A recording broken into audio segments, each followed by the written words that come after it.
And no matter how many times I prove it, I'm not on any of your lovely collector cups. I'm not on the cover of any program. I barely get promoted. I don't get to be in movies. I'm not certainly on any crappy USA Network show. I'm not on the poster of WrestleMania. I'm not at the signature at the beginning of the show. I'm not on Conan O'Brien. I'm not on Jimmy Fallon. But the matter is, I should be. And trust me, this isn't sour grapes. But the fact that Dwayne is on the main event of WrestleMania and I'm not makes me sick. That's actually an actual quote from Cody Rhodes on Monday Night Raw. And welcome to the Exploding Barbed Wire Deathcast, brought to you by So What's the Catch. We are the Cheap Heat Heroes. Before we get cracking, rest in peace, Toby Keith. Let's get things started.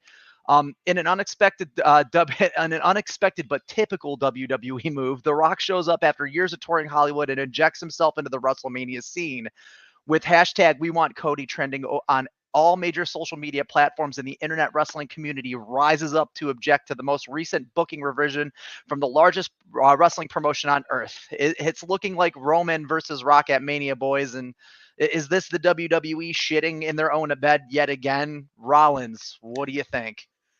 This is absolute fucking bullshit. Because Cody Rhodes, after he won the Royal Rumble, what did he do? He pointed at the WrestleMania sign, and then where did he point to? I don't know. Oh, wait. Roman Reigns. He directly pointed at Roman Reigns, and we're like, okay, we're doing this match at Mania. And then now we got the carpet pulled out from underneath him, or rug pulled out from underneath him. Better way of phrasing it. I don't give a shit. But even though I'm as big of a Cody Rhodes hater as anyone, this was the absolute wrong decision. Why?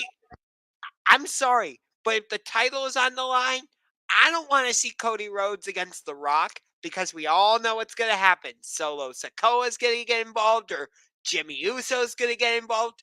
Something's going to happen, and Roman Reigns is going to retain his title. Whoop-de-frickin' do. I don't care. Like, the only way I would get interested in this match is if it's a non-title match. That's it. Otherwise, I don't care. See loss. So I have 3 segments to this. I have 3 segments to my thoughts. 1, Rock is politicking his way into the main event of Wrestle fucking Mania. 2, if not Roman, then Cody goes after Seth, and we just had that match at WrestleMania 2 years ago. And the other route, if Cody faces someone else that's not a world champion, that completely invalidates the Royal Rumble win. And that's stupid. 3, if it's either way, non-title or Rock versus Roman for the title, Roman's walking out of Mania champion, and that is the exact opposite of what I want. What do you got, Faulkner? I hate everything about this. It's fucking stupid. I like the rumors I've been hearing, though, that part of The Rock's condition for his contract is he had to wrestle at Mania. Also, he's got $30 million in stock options waiting for him, but he has hit certain conditions. It's very heavily reliant on ratings, so of course he wants to be in the main event. It sells, or at least he thought it was going to sell. Everybody's pissed about it. Fuck Cody Rhodes. I don't give a shit if he ever wins a title. That man can fucking rot. I don't care. But even more so, fuck Roman Reigns. I don't think he's a good wrestler personally. I hate the titles on him. You have 2 championship titles because the man doesn't wrestle. Yeah, So, they're both sitting smack dab directly in the middle of his waist. And that second, you're talking about the Rollins World Championship. It's like a participation trophy. I mean, really, it kind of. It's like, thanks for showing up, bud. Well, the plan is pretty obvious to unify the titles, I think. Should be anyways. So let me just interject here super quick. Please. What I've heard is the plan is for Cody to win the World Heavyweight Championship. Roman retains the undisputed WWE Universal Championship thing. And then at SummerSlam, which as of right now is rumored to be happening at Cleveland Browns Stadium this coming year. We'll see if that actually comes to fruition or not. But that's where they would do the unification bout. Well, And you it know, better be Cody winning it because I don't want Roman to have 2 belts for like the 8th time, the second. Oh no, it'd be the second time he has had both. It would still 2 belts. likely be Rock versus Cody at that point. yeah, I'm Rock actually may be winning it at WrestleMania here. I don't want The Rock as world champion. I'm sorry, but He'll the still last defend it more than Roman. that is true, but the last thing we need is a part-timer taking a championship off another part-timer. Well, I'm going to interject here, and I'm actually going to go like a layer deeper on this. You know, how stupid does WWE? I mean, the WWE has to know that its loyalists are absolutely brain dead. And I'm sorry, I know this is kind of like a hot take, but like, first of all, you're going to switch the program up directly after WrestleMania due to, I'm guessing is an injury and everything that's going on with Vince McMahon right now. Bringing in The Rock is definitely going to deter some fans' attention from any controversy that WWE might have in the major media space. And you know what, dude, it's a power play, whatever, do what you're going to do. But like, to the people, to the smarter fans, to the people that, you know, sign up because they actually enjoy the product, you're going to send Cody Rhodes out there to cut a promo during, you know, like you got him, McIntyre in the ring, and he goes, guys, just trust me, this is all going to work out in the long run. Like, how stupid do you think these people are? Like, that you're telling this mouthpiece to go out there who has rapport with the crowd to just, you know, the fact that he's saying it should be convincing enough to make people believe that it's not absolute bullshit. It's bullshit. This is one of the stupidest moves coming into a decade anniversary of a WrestleMania. This is 40, baby. Like, you can't just come out there and make such a recklessly stupid and negligent move and insult all your fans like in tandem. Like, come on, man. Unless the only thing that you know could redeem the situation is if this is it's always a work, but if it's like a work double work where it's like, oh, we made you think that this was going to happen, and then they're going to give us the matches that we want at WrestleMania, but even then, you know, you had to drag us through the bullshit to get from point A to point B. So instead of just going straight from point A to point B. Another thing they could do is something they did at WrestleMania 20 and WrestleMania 30. Just do like give us a triple threat. Cody, Rock, and Roman. And I hate that is a possibility, but they did it at the last 2 Decade Manias, and it worked. The other triple threat option I was thinking is for Seth's title. You could do Cody versus Drew versus Seth. Why Drew, though? Yeah, why not someone like Sami I like Zayn? Drew. Yes. No, I like Drew McIntyre, but Sami Zayn would fit so much better in that match against Cody and Seth. Guys, I don't think it should be a triple threat, but I'm down for, you know. Guys, I have to expand on. I have to go a layer deeper on that thought. When have they ever, in the history of WWE, taken Sami Zayn seriously or given him a serious opportunity other than when he carried the NXT gold? Any time Sami's in the conversation, he's being used as exposition. He's never been utilized for his true talent. You know, like that is true. It breaks my heart. What you need to consider is WWE is mode. Yeah, but he did main event WrestleMania last year with Kevin Owens against the Usos for the tag strap, so that was nice. But he should have won the Undisputed Universal Championship at the Elimination Chamber. Yes. I'm blaming WWE for fully not capitalizing on just how over Sami Zayn was during that time. As soon as he hit Roman with the chair, Sami Zayn became the most over person in WWE, and they didn't capitalize on it. For a week. Yeah. It was for a week. No, you're talking about Sami Zayn. Like, why was he in a WrestleMania, anything goes match with Johnny Knoxville? Because it was funny. Yeah, and I believe Johnny Knoxville actually called Sami Zayn out on Twitter, and that's what kind of led to their feud. But No, but that's what what you guys were I mean, talking. there have been worse random WrestleMania matches. Aleister Black, Bobby Lashley at Mania 36. Does Or anyone remember that match? I or do. Why or did when it you had happen? Otis versus Dolph Ziggler at Mania. Okay. That was Well, because of the whole Mandy Rose story. No, but my original point by bringing up Sami Zayn and Johnny Knoxville was you guys were talking about how Sami Zayn hasn't been utilized to his full Oh, of potential. course he hasn't. He And never has.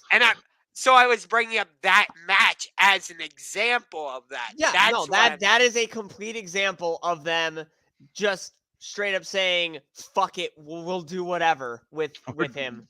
we're See- doing it live. See, here's It's kind of been the same thing with Kevin Owens, but at least he got a world title run and he had the program with Jericho that should have ended up with that Universal title match at Mania 34. see if it were up to me, I don't know who I would have Seth defend his title against in this, but I would do a singles match. Excuse me, Drew McIntyre against Sami Zayn at WrestleMania. I would have that go into like maybe no DQ environment because like Drew injured Sammy, whether it be kayfabe or not. You can tell that story like Drew injured Sammy. Sammy wants revenge by means of anything goes. Or you could do that in a Hell in a Cell match. I I don't think don't. that feud's built up to a Hell in a Cell, and you I don't can't really think. build it. I'm sorry. I'm gonna interject. This is my third and final time. I promise. Sorry for interrupting. I don't think that the WWE is going to invest any long-term time into developing stories for Drew McIntyre because he is still yet to re-sign his contract, and he has been very, very, very vocal about it. Now, in a lot of instances, when it comes to contract signings, I'm always like, yeah, it's a work. Drew McIntyre could be a for life WWE guy. However, some of the things that we theorized that he was doing for work recently ended up actually being shoot. Like he was actually not doing the job. He was fuck CM Punk. He was for real. They contorted it for TV because it put eyes on the product, but he's still very outspoken about the direction. So, hold on. We got Wolf in the chat, man, and he's on both sides. Always love to have him here.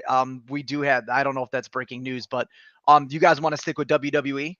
Yeah. Okay, let's move on to Vengeance Day. So we got NXT Vengeance Day over the weekend, friends, and it was a show to say the least. Now, I kind of did like a kind of like a summary. Like I kind of like ran through all the matches because I watched NXT's product, but I had a lot going on that day. But we got That's some follow. understandable.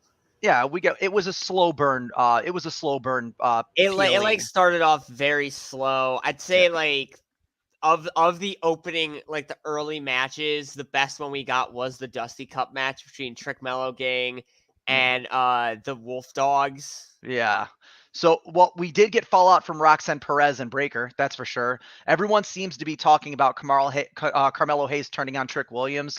Several members of the community theorized we would see a turn from either of them sooner than later. But guys, are you really surprised about this? Like, No, not so much. Yeah. I was in the camp when I saw when I saw that Trick was attacked. I was in the camp that was like, Carmelo did it. He clearly did it. He was jealous that that Trick Williams was getting over and that he was going after the world title that Carmelo never got a rematch for, by the way, after losing it. Well, probably because like it was the second time they had done Ilya versus Carmelo, so they didn't. No, that was the second one. okay. So I guess they usually do an immediate rematch if the title does change hands. Like I've seen that happen before, where it's like, oh, I beat you once, you beat me once, but I beat you for the title, so now you got to get the immediate rematch because you were champion. Yeah, because that's what they did with Oba Femi and Dragon Lee for the North American That is Championship. But Caleb, Seaboss, and I were on voice chat during that match. it was funny that Oh my, Caleb and me and Caleb were like 10 seconds ahead of Rollins. Usually my Peacock's the one that's behind. but Um, so it was funny. I would hear the two of them like react to something, and then like 10 seconds later, I would see it. But the I hate way that- they executed Carmelo Hayes' heel turn was absolutely perfect.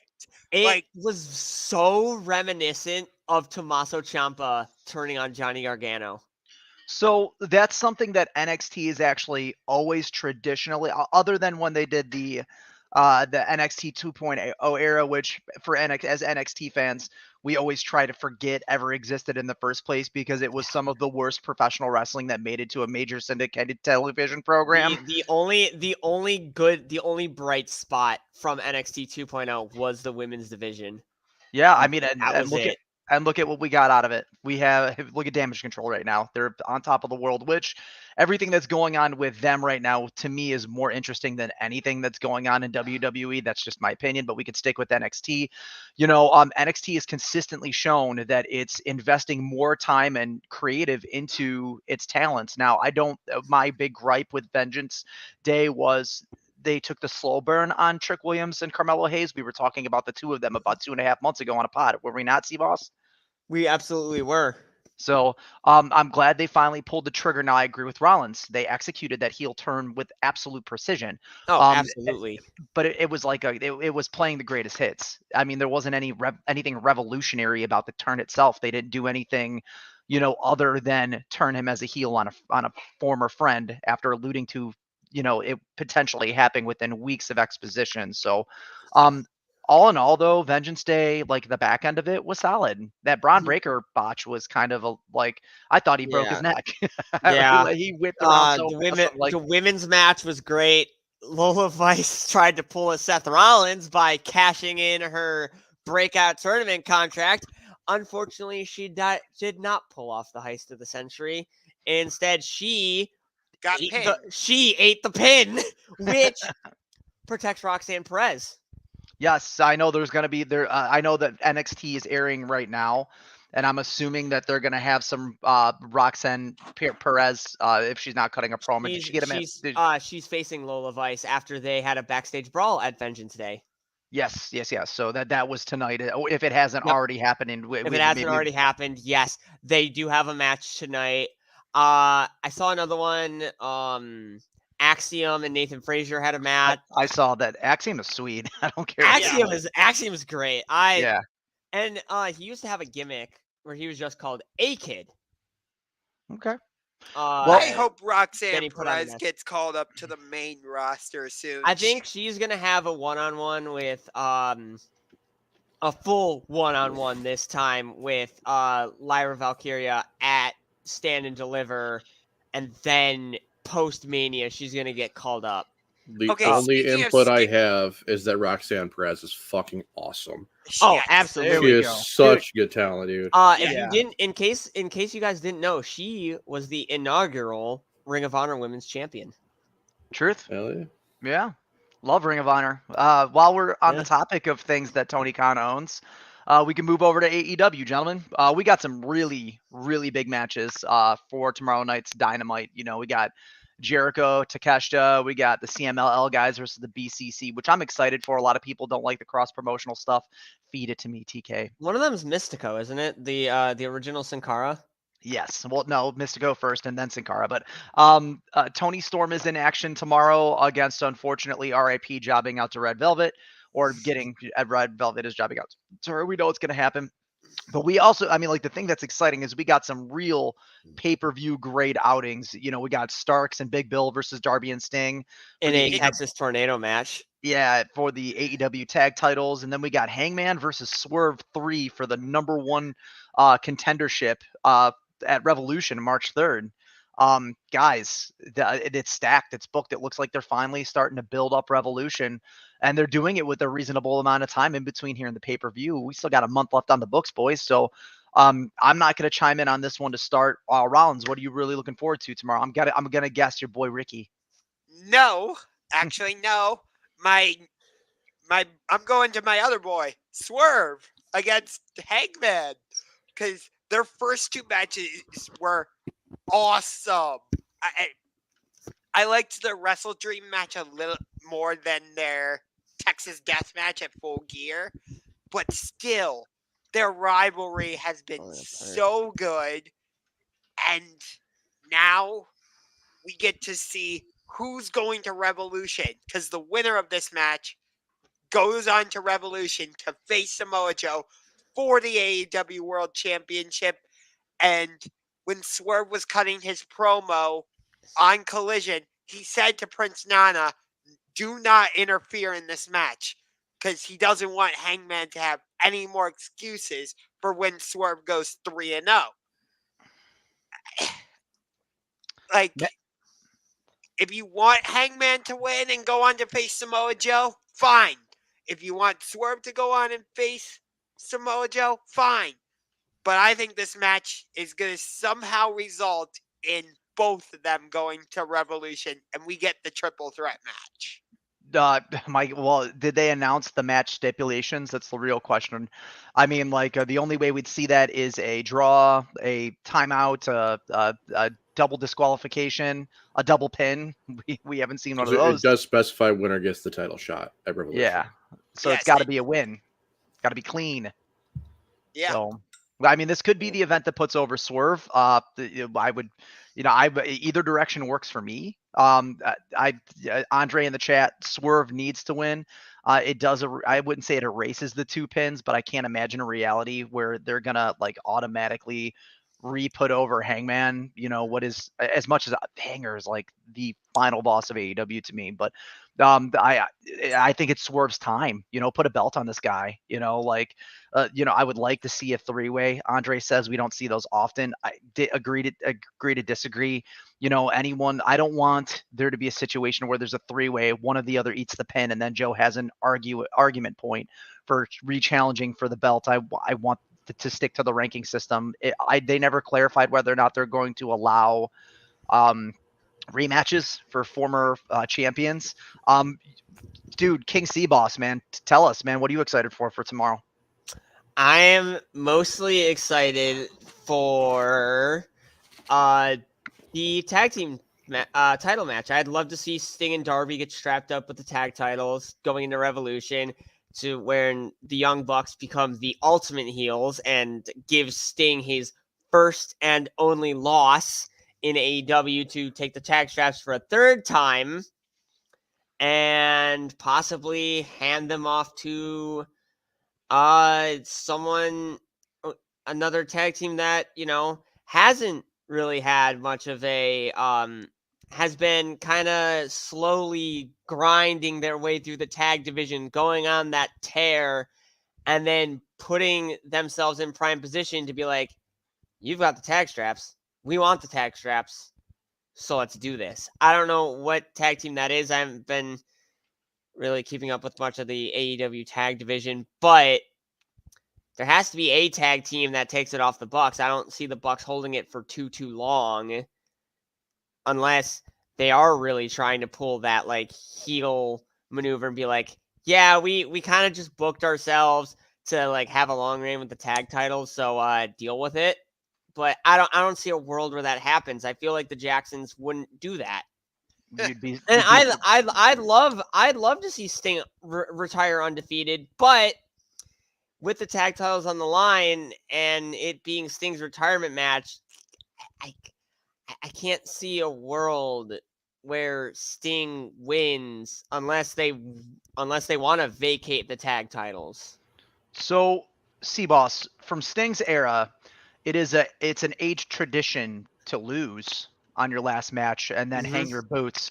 And it's not a sign of defeat or retirement. It's just putting over the next generation. Putting over the next generation. Where so I mean, it's going to go in one or two directions. And this was actually going to be my talking point for this. We'll rip that Band-Aid off and pass it over to Volkner after this. But it's going to go two directions. Both of them could be great. That's the thing. I mean, like the Bucks could drop him. He could have a spectacle of a final match. and that he could put over the Bucks. But why would you put over a team that's in the middle to end point in their career paths? I mean, the Bucks are not a new generation. We're talking about a last decade generation, grouping of generational talents. They are playing the hits too whenever they come out to the ring. I don't anticipate them doing anything new or special.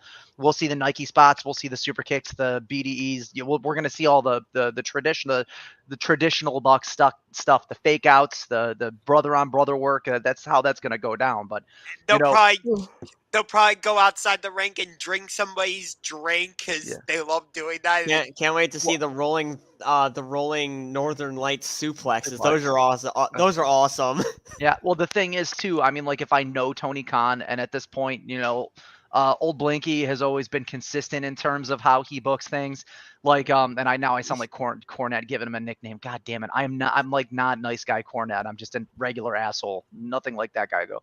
I could see Tony Khan booking this in a manner where Sting wins and retires a champion. That's a Tony Khan move, baby. Yeah. I think, that's kind of like what Andre is saying here. Yeah. That's why I think it's okay for Sting to win. Maybe TK is trying to make up for what WWE did to Sting, and I have him retire as an undefeated champion. No better send-off than that. Well, he holds the belts until the next Dynamite, walks out. They give him the big belt thing, like, hey, congratulations. What they'll do is they'll have them retire the belts right then and there, and then they'll have a tournament for the next tag team champions, and it's I was waiting my fucking turn, but yes, it's gonna be fucking FTR again. It's gonna be FTR. No, because DG FTR. No, FTR said that they're possibly gunning for the trios titles, which would be incredible. With Danny Garcia. Yeah. That would. I mean, that's so. Then okay, then Top Flight is in the trios right now. So I mean, realistically, who's going up? You could put them. You could have 2.0 do it. Menard and Parker. The Hardys. It could be Guevara and Jericho. Oh yeah, it could be the Sex Gods. Maybe Kenny returns and it be the Golden Jets. No, dude, Ibushi's injured until next year. Kenny's gonna sit on his hands until he. Listen, I'm gonna say it. Kenny Omega's 41. 41. He's in his early 40s. He is ready to start winding down and putting over younger talent. What he's going to do is he's going to come back when he's 100% clear to wrestle, and he's going to wrestle his fucking ass off until his body implodes on itself. And then he's going to pass the switch. It might not ever happen. It might have that might be diverticulitis. It is likely that he never comes back. It could also be Aussie Open if no, because Kyle Fletcher is with the Callis. It could be Kesha and Hobbs. It could very well be the Don Callis family. Okay, wait, C-Boss, I want to go back to something you said earlier. The Don Callis family. When we were talking WWE, you said that they should have put the belt on Sami Zayn at Elimination Chamber because of how white hot he was. Absolutely. That's the exact same thing I've been saying about Swerve Strickland. But the thing is, Sami Zayn was only hot for like a month. Swerve Strickland, correct me if I'm wrong, he's been hot since October. He is the same as LA Knight. Those two types of hotness aren't gonna cool off if you don't put the belt on him. LA Knight's has been waiting almost a year since he got over to get a belt. Well, WWE, they don't care who's over in WWE. That is fucking they don't care who's over. Look at Bryan Danielson. How long did it take? How long was he over until they strapped him up? Well, WWE. Look at Elias. It's not that they think it's not that they think they know better than the fans. It's that they think they control the fans. That's the problem with WWE. That's why they're constantly. Why there's that pumped in crowd noise, because they think they can control who's over. Yeah, and I'm not trying to take this conversation back to WWE, but I understand. Like Swerve's time will come. It will come. I promise you that. There is no way that 2024 ends without Swerve Strickland holding that belt. I gotta comment on both of these last two comments. Go right ahead. Andre in the chat, we could also be circling back around to the Hardy Boys winning the tag belts like they were originally going to a year ago. Good God, I hope not. You guys ever seen Yes. that Office meme that, oh dear God, no, God, no. Now it's not even because of Jeff Hardy. For once, Jeff Hardy seems to be keeping his fucking nose clean, and I love the Hardy Boys. I grew up with them. They were my introduction to loving tag divisions. Like I was a Hardy They boy. are And one of the greatest. Yeah. Team Extreme for life, baby. Matt Hardy is one serious bump away from fucking just exploding into a million pieces. I poked fun at him last week. I love the Hardy Boys. I love Jeff and Matt Hardy. Broken Matt Hardy and TNA was, oh, come on, please, you know. But Matt Hardy, it's time for him to take an active, delete your career, bud. It's time. Jeff has been teasing Willow as well. Yeah, Jeff has been looking good. That match with Moxley was great, and then the ending, Yeah, and the Moxley flip-off took that guns, by surprise. Okay, so let's get to for the once CML. it's Jeff. That's not the problem. Yeah, It's hang on here. Hang on. Oh, here we go. Hang on. Matt Hardy is literally broken. Yeah. So Wait. I didn't get to say the match I'm looking forward to. Oh, yeah, that segues to you, Rollins. Anyways, I'm looking forward to the trios match. CMLL on Rampage looked like shit, and it's not their fault. Nobody was able to really show off in that match. It was very bland, and not really much happened. I'm expecting that to completely change this trios match. I'm expecting an actual really good show match. Claudio and Mox have a history of working cross promotionals. Danielson, with Danielson's DNA being rooted in Ring of Honor, and knowing that he had some of that experience in his career path as well, I could see that being a thing, and I hope so, because the CMLL guys are all monsters. They're fantastic, but they weren't allowed to show off. Yeah, that match on Saturday, holy shit! Oh my god, that was so good. Cesaro versus Danielson. That was fantastic. My god, it was a fucking that match was a fucking banger. To be fair, start to finish Saturday. Start to finish, the entire event was phenomenal. Yeah, I've gone on record as to saying that collision was miles ahead of the Royal Rumble. I've gone back and watched the Rumble sucked. I've gone back. The only good match, the only like great match of the Royal Rumble was the Women's Rumble. The rest of the pay-per-view was just mid. Which fuck Dave Meltzer and fuck his ratings. He gave the Women's Royal Rumble what, like a 2.25? 2.25. Fuck Dave. What did he give to the fucking Fatal 4-Way? I'll look it up and get back to you. Give me 1 sec. Yeah, because Roman Reigns doesn't have a single 5-star match to his name. He's the only member of the Shield without a 5-star match. Because Seth got Hell in a Cell 2022? Something and like then that. Moxley has a few. But let me say this. I went back and watched that trios match. My God. FTR and Daniel Garcia are really starting to look like a well-oiled machine. Oh, yeah, against the Patriarchy. That match was a banger. Yeah, I got Christian, the ratings, by the way. Christian's go ahead. Ratings. Women's Royal was a 3-star. The 4-way was a 3-star. Logan Paul and Kevin Owens 3.5. And somehow the fucking Men's Royal got a 4.25. That dude can suck a dick. It was terrible. What? Dave, the Women's Royal Rumble were you watching? Easily. I gave the Women's Royal Rumble a 4.5. That's fair. It was a great match. A lot of talent. The only segment during the any part of the Rumble that I would have given any 4-star praise to was Pat McAfee walking in the ring and out of the ring. That was awesome. That was awesome. I'm theorizing that spot was originally going to go to Brock, because look who was in the ring. 2 big guys, Braun Breaker and Omos. Well, no, it's been confirmed that Braun Breaker did all of Brock's work. Yeah. It was going to be... They were going to do Brock versus Brock versus Dominic Mysterio at Elimination Chamber, and then Brock versus Gunther at the Rumble. Yes, but getting back to Dynamite tomorrow. Mania, sorry, not the Rumble. We already did the Rumble. No, but getting back to Dynamite tomorrow, it's clear we're going to do Danielson versus Eddie Kingston at Revolution. Like, they're clearly building that. So... I wonder does Eddie Kingston come out after this match to confront Bryan Danielson or like something like that? That's No. no. No. Eddie doesn't No. give a shit. Yeah, redeem these nuts. Yeah. No, yeah, these at the Miro. Which speaking of last Saturday's collision, congratulations on being All Elite Bounty Hunter Brian Keith. We love He's you. been fantastic. We Oh, yeah. love him. Love Remember the when Bounty Hunter. he started Supercard? Remember when he would during Cartwheel Jones? Whatever the fuck his name was. Holy shit, that guy was awesome. He goes another cartwheel, guys. He's just fucking doing the thing. Like that dude just kept going.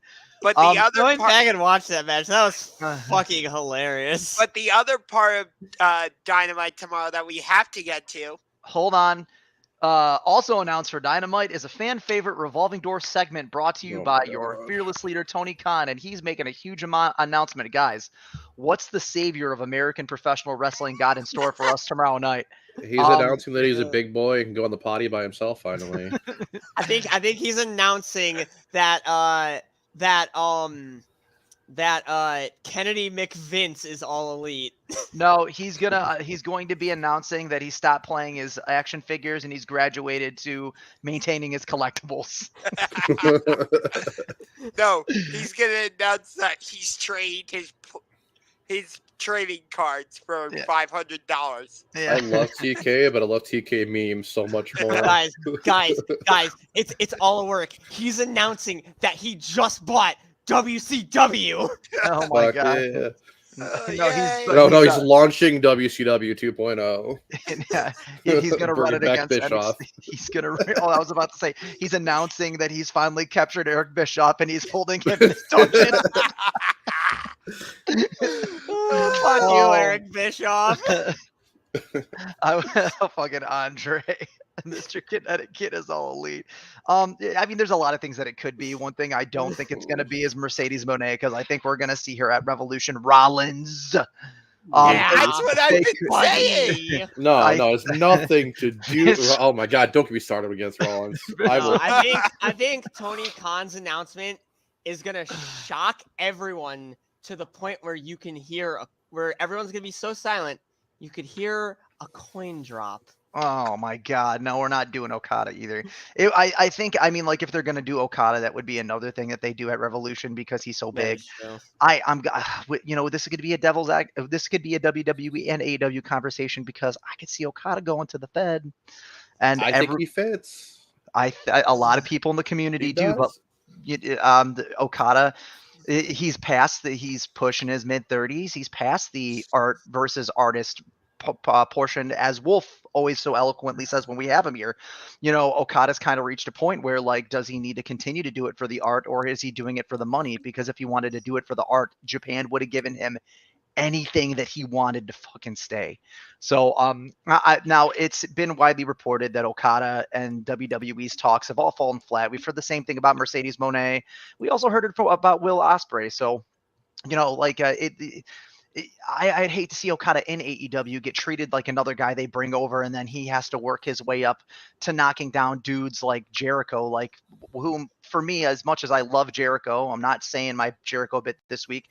It's like you got all these old guys aging out. Just let them run their course and let the new guys take over. It's about time. Unless we're going to get another hour of Dynamite, and you guys are going to give us another, much more match. That would be my announcement tomorrow. That would be my nominal announcement. Dynamite is going 3 hours. Yes. Give me, cancel Young Sheldon and give me 3 hours of fucking Dynamite, please, for the love of God. I thought Young Sheldon was already canceled.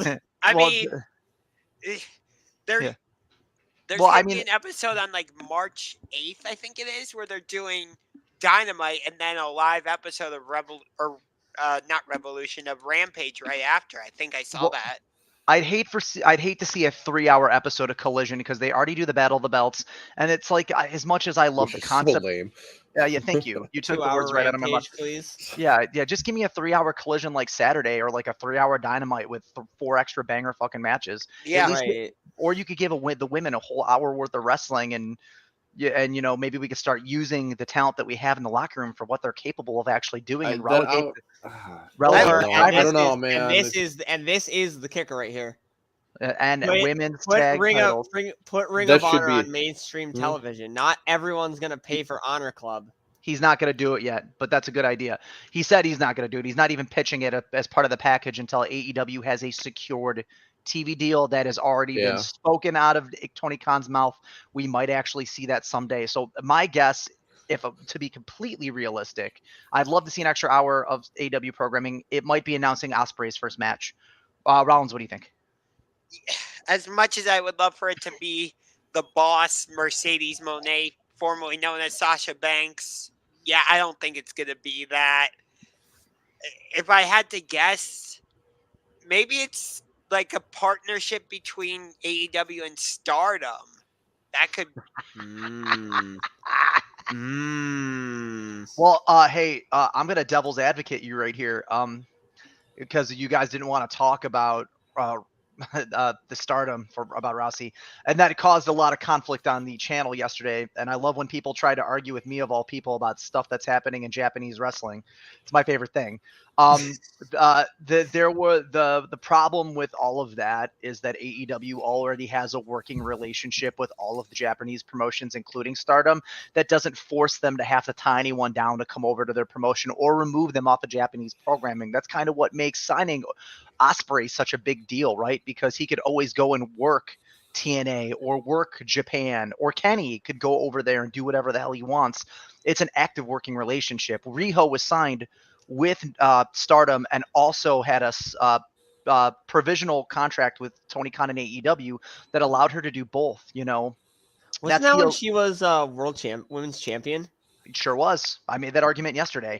And the issue with the dude that had issues with the Rossi, the guy that owned Stardom, is that yes, he was working the entire scene, but he had backdoor deals with WWE that were just really seriously frowned. The whole reason the United Japan front got together, all 8 of those promotions got together, was to keep NXT out of Japan. Facts. That was reported. Absolutely. That was reported by Bushiroad. I mean, like it wasn't just reported by some small scale wannabe houseman. The actual fucking owners of this company said, we don't want foreign prospects here in Japan, specifically these ones. So I know we're on a bit of a tangent here. I don't think it's going to be a partnership with Stardom because he already has one. So my issue, if it is Will Ospreay's first match, I don't want it to be Tony Khan announces it. Like, give me a story, give me a feud. Like, have Will Ospreay face a mystery opponent at Revolution, and that leads to a double debut. Okay, Mm. I'd be fine with either of those, but that's I why seriously do think Okada is AEW bound. Ready? As much Ospreay as and Monet. Book it. Ospreay versus Monet. book it, Let's go. TK. Yeah, let's piss off the entire WWE fan base, and we'll have an intergender match for Sasha Banks Even as though her first outing in AEW. even though people have been Okay. clamoring for even though Fed stands have been clamoring for Rhea Ripley to work with the men. yes, but Okay. Yeah, I'm She actually kind of okay did with have that. it. She actually kind of did have an intergender squash match with Akira Tozawa. that is true. But Yeah, That's- the squad. that's my only issue. It's not like China China being intercontinental champion, but That's my It's kinda only had a issue dick. with. But that would be my only issue with Come Will on. Ospreay. If that is the announcement, I'd rather like him get a proper story that leads to Revolution. You know what it could be, because he has a tendency of fumbling these things. It could be AEW Fight Forever has been marked down to $30 at all major retailers. Pick up your copy today. Season 3 next month. And that's true. No, It's $30 Tony now. Khan. Well, no. What Tony Khan is going to announce is that he's going to have an even bigger announcement next week. Fuck you. Yeah. And that bigger announcement next week is going to be that he's bringing back AEW Dark and Dark Elevation coming to YouTube. Oh, please. I don't care what the announcement is. I'm so over waiting for announcements from him. I like when they're happening. Don't tell me you have a fucking announcement. Just come out and do it. Right. Because the last major announcement he made was Wrestle Dream. Yeah. And before that, it was the purchase of Ring of Honor. Which those are awesome announcements. Those are huge. Yeah, But when his announcement was that, like, I did like his announcement when they were making the show for like the behind the scenes stuff with Adam Cole Yeah. and Britt Baker and. But Sammy. I loved what the subtle jab at the not at all subtle jab at WWE when he bought Ring of Honor. He's like, Shane is not here. I have just bought Ring of Honor. No, I mean, Tony Khan is one for throwing short jabs on the internet. He threw one at Rossi from Stardom. He threw a low key at Vince McMahon. He's throwing one at Fox in USA. He threw direct lines at Jinder Mahal. Oh my God, that shit with Jinder Mahal fucking still gets me. Tony got Jinder more over than Jinder ever could. Yeah, it didn't stop the losing streak. So, No, one thing that it could be, and we're moving into our last segment for the pod, gentlemen, our last scripted one at least. We got some pretty big news on a streaming service merger involving ESPN, Fox Sports, and Warner. That they're launching a joint streaming service this fall, and all these companies have pro wrestling media broadcasting agreements to some degree. Rollins, this is your area expertise, my friend. What does this mean for how we watch sports at home? It's going to be super interesting. And I think focusing on the AEW part of it, I think this is fascinating because, like, we always thought WWE was maybe going to go to ESPN. Could this possibly lead to Tony Khan and AEW moving to ESPN? And moving their pay-per-views to ESPN Plus and all that. I don't think, that has to be part of the conversation now, doesn't it? It sure does. Not to mention that ESPN is owned by Disney. And ESPN also has a working partnership with Endeavor and UFC. So are they going to all be competing on the same platform? That's true. And Fox has SmackDown until January. Well, we don't know, but yeah, because SmackDown might join NXT and moving over to CW. I saw reports of that. Yeah, is NXT confirmed moving over to the CW? Yes, it is confirmed that they were moving over to the CW. I think next year. So in the history of professional wrestling, the CW is where promotions go to die. NWA, Women's World Wrestling. Yeah. And not that Billy Corgan already didn't kill NWA last year. Did you guys hear about Sam Hain? Oh my God. That was in Cleveland, by the way. Too. Yeah. God, the subscribership. I blame Tyrus for everything. Tyrus the virus, baby. I mean, let's get back to the topic at hand. We, there has been a lot of talk around, and I don't want to just stick this with AEW because with Fox, if they're launching in fall, we still have Fox holding the broadcasting rights to SmackDown at least through this next year. Would it be possible to see all of these promotions together on the same shared streaming app, and how could that affect one another? I mean, it's going to force to put WWE's eyes on an AEW product that's going to be right there, screen by screen. ESPN's already added a pro wrestling tab to their streaming interface. That is true. I just saw that today when I was going on ESPN Plus. I'd have to look, as I haven't seen that yet. Yeah, well, it was, if you read the article, I don't know if it's something they've already launched, but it said, I guessed because of the way that it had been worded there that was the case. But Rollins is just shooting his app right open. So I was closing all my apps. That's actually what I was doing. Oh, okay. Well, yeah. So I mean, it's a very interesting prospect. I mean, we like to have access to all pro wrestling on one streaming app, or at least one major promotion outside of being forced with. I mean, like, it's not. We'll still have AEW on TV, but also have them streaming as opposed to that would make watching Dynamite so much easier for me. And like, if AEW pay-per-views end up on ESPN Plus, you could go back and watch them anytime you want. That is very true. You don't have to pay for it. Well, no, Oh my god. Well, yeah. you would still have to pay Oh. for it. We'd have to pay for the ESPN Plus subscription, wouldn't you? Yeah. Yes, but like if you want to watch a UFC pay-per-view the night of, you Yeah, still if have you have to watch it the night of, but like when it is released, like afterwards, all you have to do is be subscribed to ESPN Plus. Shane's Yeah, making that big Shane. news face. It's not news face. I just saw the meme that Volkner dropped into the Discord, and I wanted to get out loud. Guys, it's been You're reported. welcome. It's been reported that Vince McMahon paid more money for sex than he did for the WCW, approximately 8.1 times more. I did the math while I was sitting there. Oh God. Oh Vince! my Oh god. my Oh, god, you piece of shit. oh I good need Lord. to laugh this one out. Vince Okay. McMahon, you So- twisted bastard. So, I mean, the implications of the streaming service thing is huge and it's interesting. But Volkner, do you have any thoughts on that? No, I'm good. Okay. Well, guys, look out for the streaming, the shared stream. They haven't announced names, titles, or if anyone's even going to be involved with this. But it's kind of like looking like it's going to be AEW. Maybe that'll be Tony Khan's big announcement tomorrow. My God, fingers crossed, because I'd love to have streaming access to all the stuff that isn't through Hulu TV, which Bleacher Report, Fight TV, Hulu TV. It's just not a very cohesive. And you can watch AEW on YouTube TV as well. The old stuff, like the first 3 seasons, the Cody shit. So, Well, no, eh. you can watch it live on YouTube TV. That's how me and my friends have been doing it outside of going to Rollins. yeah, through TNT. Yeah.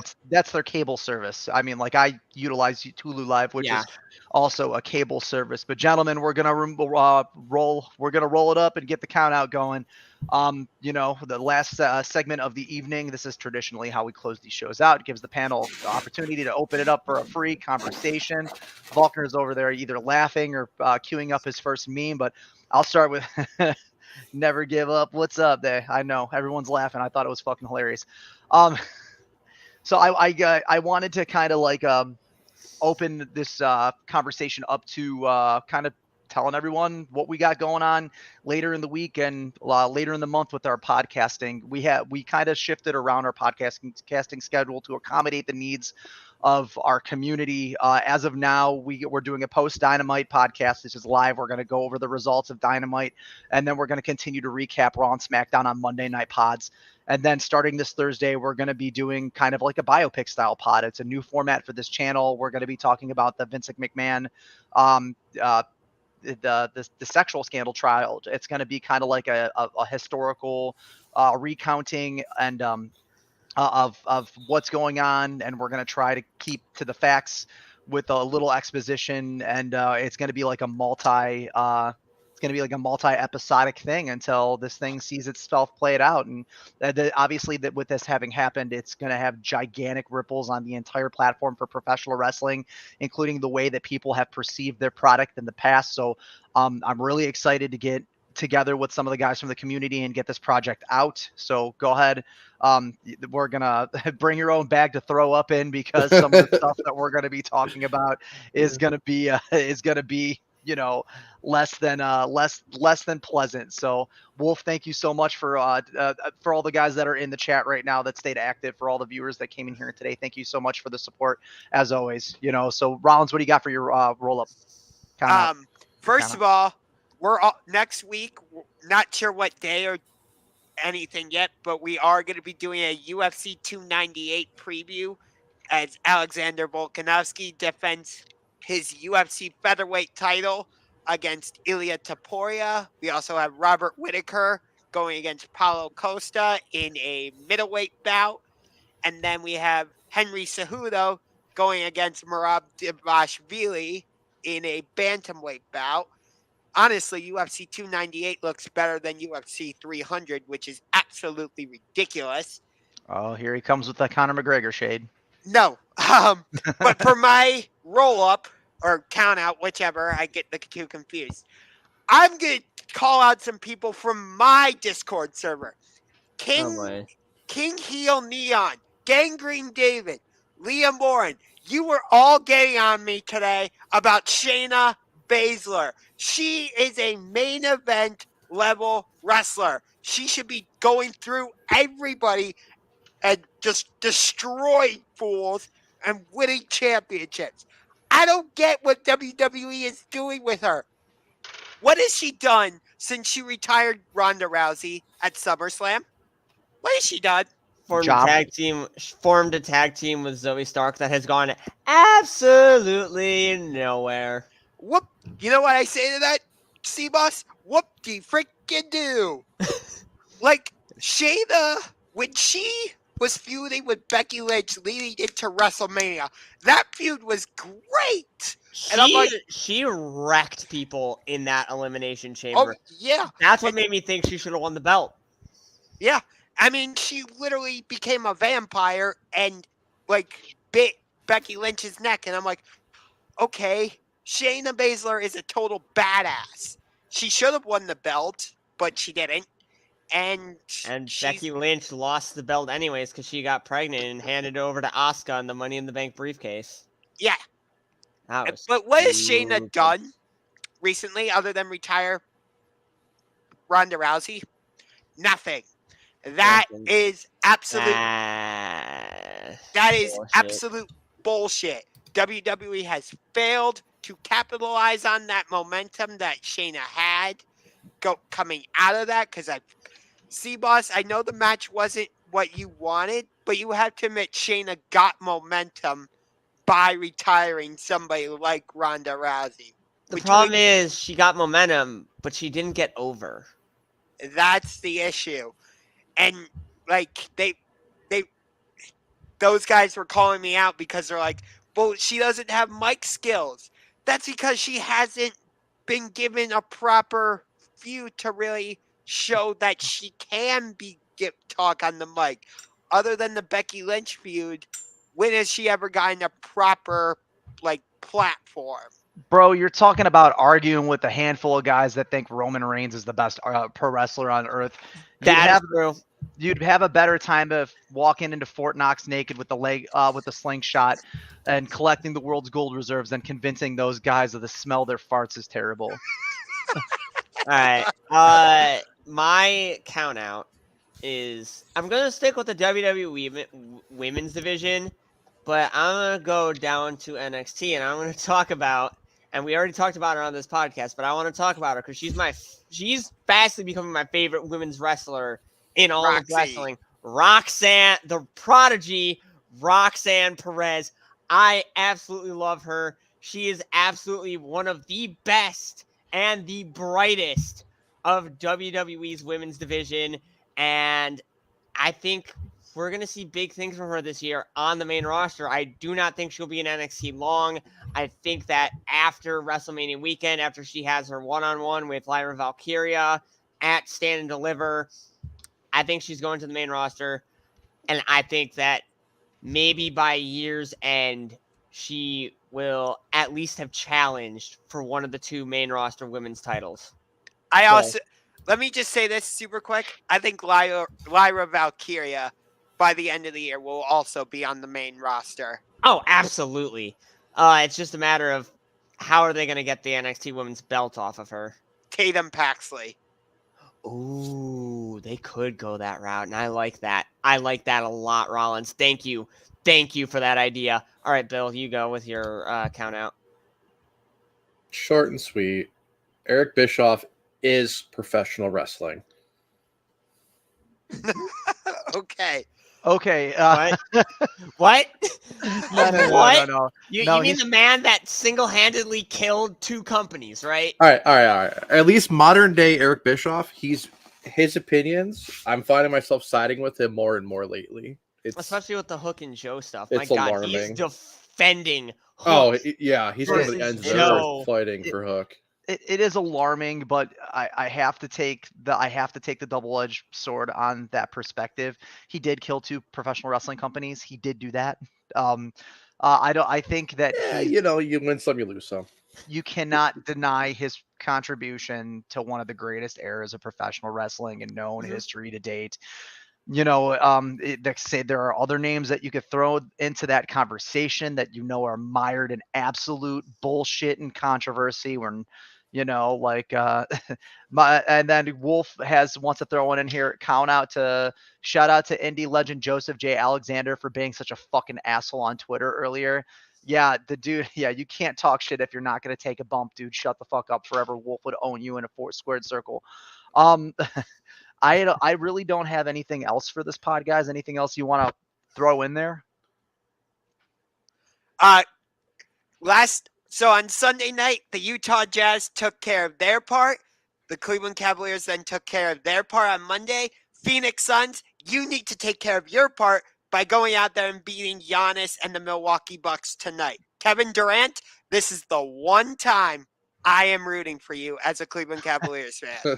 I'm also going to throw it out there that we're going to be doing a pretty short Super Bowl preview with some of the community members, because for as much as we love professional wrestling, there are other sports this community is into. That being said, thank you very much for everyone that showed up today. I had a pretty active chat today, so thank you to the guys that always return. Thank you from the guys in the community that are in the chat. We had a really good, healthy viewership today as well. So if you guys are ever interested in keeping this conversation going, links to the bio in our Discord and in the description down below. YouTube tells me I got to say you got to slap that subscription button and hit the alert bell if you want to know what we're going to be talking about next week. Thank you very much again for showing up, and everyone have a wonderful evening. Justice for Jack Perry. And happy birthday to me. Yeah, and happy birthday, Rollins. We were going to get that in tomorrow, but John, all right, everybody. Good night. And I fucking usually get C-Boss saying something silly. Oh, before we shit. go.